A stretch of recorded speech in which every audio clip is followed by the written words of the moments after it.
பூப்பதில்லை. யாருக்கு யார் சொந்தமாவதென்று தேவதைகள் வந்து சொல்வதில்லை. விதி என்ற காட்டிலே திசை மாறும் வாழ்க்கையே, போகிற போக்கில் பாதைகள் கண்டு வீடு.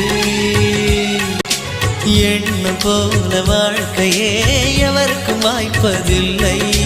வாழ்க்கை போல எண்ணம் கொள், வாழ்வது துயரமில்லை. ஓ ரோஜாவின் கண்ணீர் தானே அத்தராய் வாசம் கொள்ளும். கண்ணோடு பொறுமை காத்தால் காலம் பதில் சொல்லும். ஒவ்வொரு பாடலிலும் ஒவ்வொரு நினைவிற்கு, உள்ளுக்குள் வலி இருக்கு நெஞ்சே.